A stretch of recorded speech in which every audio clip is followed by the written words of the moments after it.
लेकिन मुझे ये लगता है कि हुड्डा जी की सरकार हरियाणा के अंदर बनने जा रही है, क्योंकि जो फार्मर्स जब प्रोटेस्ट कर रहे थे, जो पूरी फोर्सेस नरेंद्र मोदी ने अन्नदाता के खिलाफ लगा दी थी, वो आज भी देश की जनता को याद है। और इतिहास के पन्नों पर, काले पन्नों पर ये लिख दिया जाएगा कि नरेंद्र मोदी जैसा तानाशाह जब सत्ता की कुर्सी पर बैठा था, तब किसान बॉर्डर पार नहीं कर पाए, दिल्ली नहीं आ पाए, और किसान तो नकारेंगे मोदी जी को। आपको क्या लगता है, जिन किसानों को मोदी जी सम्मान नहीं दे सकते, मोदी जी को किसान सम्मान देंगे हरियाणा के अंदर?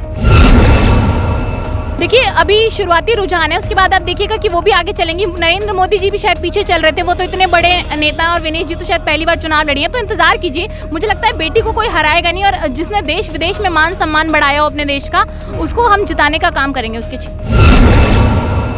सुबह से जिस तरीके से देखा जा रहा था, एक तरफा जो मुकाबला था वो लग रहा था, जो कांग्रेस थी उसने इतनी ज़्यादा बहुमत बनाई थी, एक तरफ से लग रहा था कि कांग्रेस ने पासा पूरा आज ले लिया है। बीजेपी का जितना समीकरण था वो कहीं ना कहीं फेल होता नजर आ रहा था, लेकिन 10 बजे के बाद से अचानक से जो है समीकरण बदला है। और जो बीजेपी है, जिस तरीके से बीजेपी ने वापसी करी है, उसके बाद हम यहाँ पे मौजूद हैं, हमारी मौजूद है यहाँ पे ऑल इंडिया कांग्रेस कमेटी में, यहाँ पे लोग हमारे साथ मौजूद है, समर्थक मौजूद है। अब तक बदलते नजर आए, सुबह तक देखा जाता कांग्रेस एक तरफा जीत रही थी, मगर अब अचानक से बीजेपी ने वापसी करी है। देखिए, शुरुआती रुझान है, इंतजार कीजिए, शाम तक जश्न जो है वो बड़े जश्न में तब्दील हो जाएगा, और पूरा हरियाणा मुझे लगता है एसीसी मुख्यालय आ जाएगा, क्योंकि इस बार हरियाणा में बदलाव हो रहा है। जो किसानों के न्याय की बात थी, जो बेटियों के न्याय की बात थी, वो न्याय आज मिलने वाला है, और हम सब बहुत खुश हैं। सुबह से कांग्रेस मुख्यालय में जश्न का माहौल बना रहे हैं। आप बात करें कि बेटियों को न्याय मिल जाएगा, बात करें, लेकिन जो बेटी का जो मुद्दा था रेसलर्स वाला, वहाँ से विनेश फोगाट वो अचानक पीछे देखी जा रही, सुबह तक आ गई थी, पर विनेश फोगाट पीछे दिखाई जा रही है जुलाना जी।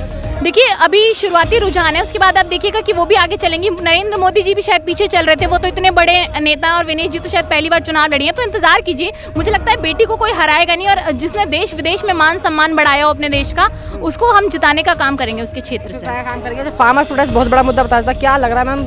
क्योंकि कहीं ना कहीं देखा जा रहा है, हुड्डा जी जाट बेल्ट वहाँ से हुड्डा जी आगे चल रहे हैं, दूसरी तरफ सैनी, दोनों आगे चल रहे हैं, कुछ कह नहीं सकता। क्या कहना चाहेंगे? ऐसे में सुबह तक तो नायब सैनी पीछे थे, पर उन्होंने भी आगे बहुत मिला रही है, तो हुड्डा और सैनी दोनों की जो टक्कर है। देखिए, मैं तो बस इतना कहूँगी, शुरुआती रुझान है, आगे पीछे चलता रहेगा, लेकिन हम शाम के बाद ही कुछ कह पाएंगे, जब चुनावी नतीजे पास होंगे। मुझे लगता है 2-3 बजे के बाद ही हम कुछ कह पाएंगे, लेकिन मुझे ये लगता है कि हुड्डा जी की सरकार हरियाणा के अंदर बनने जा रही है, क्योंकि जो फार्मर्स जब प्रोटेस्ट कर रहे थे, जो पूरी फोर्सेज नरेंद्र मोदी ने अन्नदाता के खिलाफ लगा दी थी, वो आज भी देश की जनता को याद है। और इतिहास के पन्नों पर, काले पन्नों पर ये लिख दिया जाएगा कि नरेंद्र मोदी जैसा तानाशाह जब सत्ता की कुर्सी पर बैठा था, तब किसान बॉर्डर पार नहीं कर पाए, दिल्ली नहीं आ पाए, और किसान तो नकारेंगे मोदी जी को। आपको क्या लगता है, जिन किसानों को मोदी जी सम्मान नहीं दे सकते, मोदी जी को किसान सम्मान देंगे हरियाणा के अंदर? अच्छा, तो जलेबी की जो बात की जाए थी राहुल की तरफ से, क्या लग रहा है, जलेबी भिजवा रहे हैं? फिर जलेबी की फैक्ट्रियां लगाएंगे, मोदी जी के घर भिजवाएंगे, और सारे नेताओं के घर भिजवा रहे हैं। मोदी जी जलेबी खाइए, क्योंकि जो कड़वाहट आपने जनता के मन में, जो नफरत आपने जनता के मन में घोली थी, वो खत्म हो रही है। और जलेबी की फैक्ट्री से मतलब लोगों के मन में मिठास घोलना था, मोहब्बत की दुकान खोलना था।